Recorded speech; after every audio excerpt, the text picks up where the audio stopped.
First up, we have boot infectors, and man, these guys are the absolute worst. They're the ultimate spawn campers of the tech world.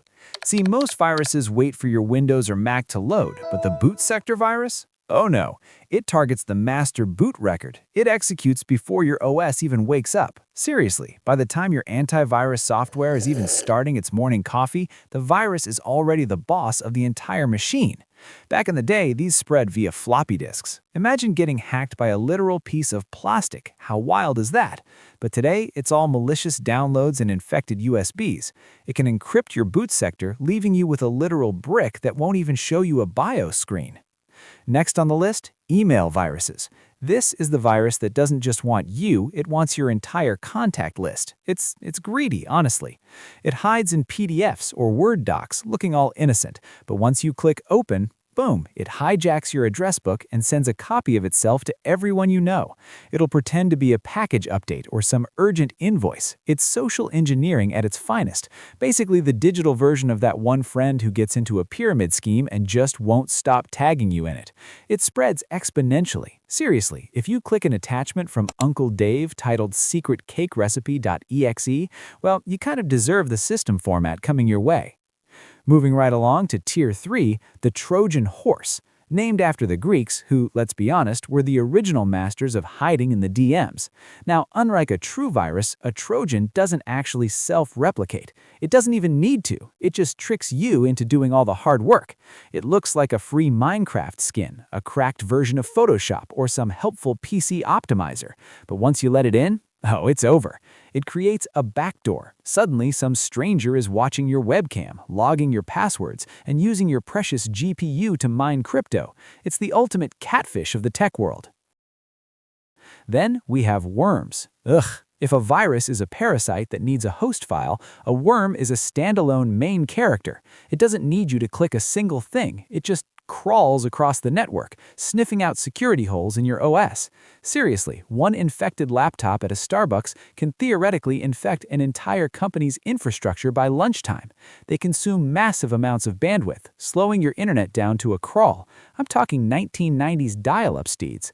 A single worm can infect millions of PCs in hours. It's basically the touch grass meme for servers. Not fun.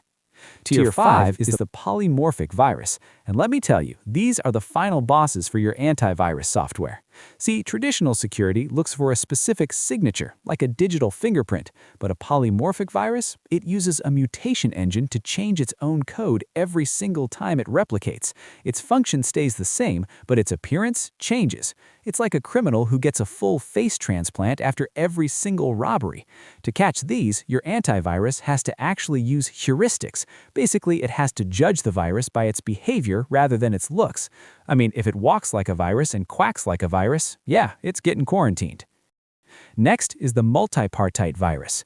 Most viruses have a preferred target, but this one, it has absolutely no chill. It's a hybrid threat that attacks your boot sector and your executable files at the same time. It's the why not both meme of the malware world. And here's the kicker. If you clean your files but forget to fix the boot sector, the virus just reinfects everything the next time you restart. It's like a recurring nightmare. Cleaning this is like trying to get glitter out of a carpet. You think you got it all, but trust me, it's never really gone. Now, Tier 7 is the web scripting virus. This one is arguably the sneakiest because you don't even have to download a thing. It just exploits the JavaScript running on perfectly legitimate websites. You land on a site just to read the news and oops, a malicious script executes automatically in your browser.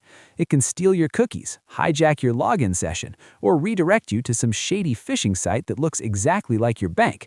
You didn't click allow, you didn't download a file, you just existed on the wrong URL at the wrong time. Massive RIP to your privacy. Then we have directory viruses, also known as the gaslighter. I love this one, mostly because it's so petty. Instead of infecting your program's code, it just changes the map of your file system. So when you click on your browser icon, the OS is tricked into running the virus code first. The virus does its dirty work, then quickly launches the real program so you don't suspect a thing.